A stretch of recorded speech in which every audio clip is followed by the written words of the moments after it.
Hi. So in this video, we're going to be exploring the concept of nested loops. All right. So we have seen the basic structure of the for loop, while loop, and do while loop. All right, and we have seen how it operates. Now we're going to talk about this variation called nested loops. All right. So what are nested loops? They are basically loops within loops. All right. So I'm going to describe how it works, all right, as we go along with the coding. All right, so let's first create the loop counter. So since I'm going to have nested loops, I will need two loop counters. All right, so I'm going to create two counters I and j. Again, as before, you are free to create any use any variable name that you like. All right, so let's have the first loop. So I'm going to say I equals to 0 and I less than 5, I plus plus. Okay, so here I have a loop that is going to run 5 times. All right, so if I just print out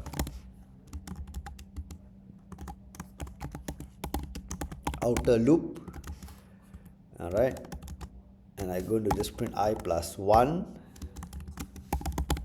Alright, so I'm going to print out I plus 1 instead of I, so that as far as the user interface is concerned, it's going to start from 1. Okay, so if I run this code, okay, the outer loop, okay, runs from 1 to 5, basically 5 times. I is incrementing from 0 to 4. Alright, so this is something we are familiar with, okay, from the last one of the earlier videos. Now what I'm going to do is I'm going to add in another loop inside this for loop.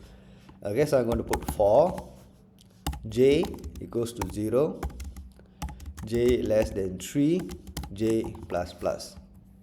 Okay, and I'm going to have another loop. So this is a nested loop configuration. All right, that means for each iteration of I will execute this inner loop 3 times. All right, for j equals to 0, j equals to 1, j equals to 2.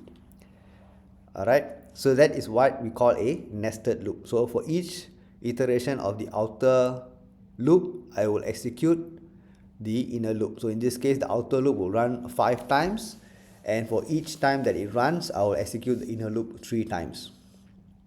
Okay, so let me just print out something here. So I'm going to say print out so I'm just going to print out j plus 1. All right, and then I'm going to put a space. All right, and after I finish these 3 iterations of the inner loop, I want to print out a new line.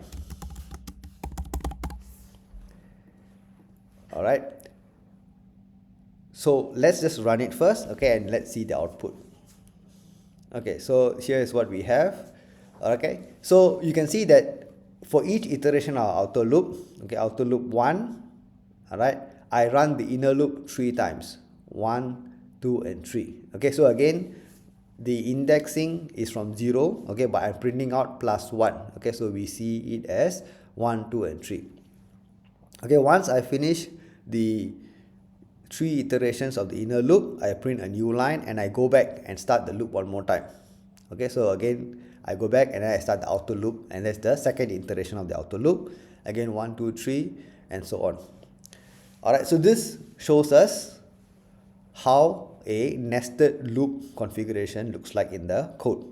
Alright, so you need to have 2 loop counters, and then you can configure the number of times you want the outer loop to run and the inner loop to run. Alright, so thank you for watching. I'll see you in my next video. Bye.